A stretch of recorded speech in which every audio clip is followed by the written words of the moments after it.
Hey, we do a lot of meetings at Fellowship Church right here in the little kitchen. I call them espresso meetings. I got Scott Wilson, our Miami pastor. He's doing a phenomenal job at our Miami campus. Also, a man that needs no introduction, Pastor Preston Mitchell. Yes, right. I think Preston knows as many preachers as anyone.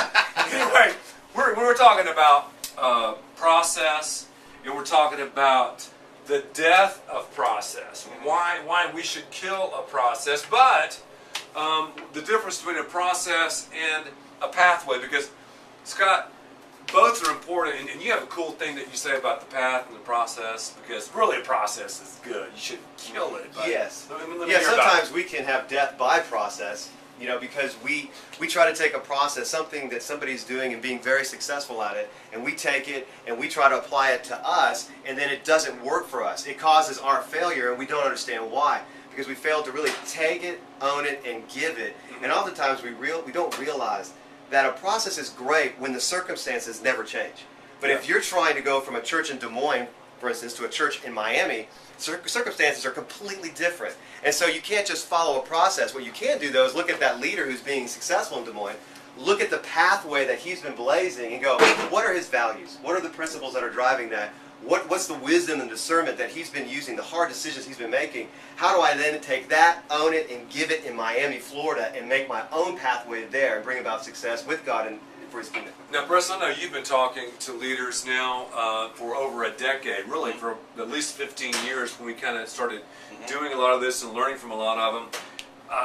That's something that we've seen about the whole process thing, that we want a process because if it works wherever, surely it'll work here, and let's apply it and do it. Well, and I think, too, it's a little bit of laziness because I think pastors try to find the answer to successful church growth, and so they go out and look and they find one and they grab it, try to bring it back like Scott said and plan it, and it just doesn't work because I've tried it. Yeah, we've tried it. Yes. We've tried many times. Yeah. But like you said so many times, there's always a story behind the story, and a lot of times we don't know what that story is. That's true. Why that church is where they are today. Yes, that is true, and that's one of the exciting things that I've enjoyed about our Creative Church Conference that we do once a year. This year we're expanding it and doing it more and more. But I think we've attempted to answer some of those questions. Does Scott have some great hair though? Man, look at hair. I would pay top dollar for hair like that. That's great. Scott Wilson. Anyway, Thank you. but going back seriously, one of the big things that people are talking about these days, I call this sort of the skating rink of 2009, is the satellite churches, the whole multi-site thing. The reason I call it the skating rink of 2009 is because I grew up in the pastor's home, and back in the day, a couple of churches that were growing had skating rinks. So all the other churches had skating rinks. They thought that was a deal while the churches were growing. Anyway, satellite churches are huge. They're important. I think it's great if God leads you to do it. But I think, Preston, it's got in our learnings, we've had to definitely forge our own path. We've learned a ton from different churches, and one of the things that we've attempted to do is we learn probably as much from the smaller churches, from the church plants, as we have some of the larger ones. But we can learn from both. But anyway, it's tempting to take a model or something, or to go see what Andy Stanley's doing, and Andy's doing a phenomenal job. He's definitely the next generation leader, etc. Or my friend Craig Groeschel, or Bill Hybel, Stephen Furtick, just to name a few, and go, wow, let's do exactly what they're doing. It's working for them. Okay, we've learned from all of those, but we've also asked the question, okay, what's the context? What's the story behind the story? Because our story, this path, this process is different than theirs. Absolutely. That's right.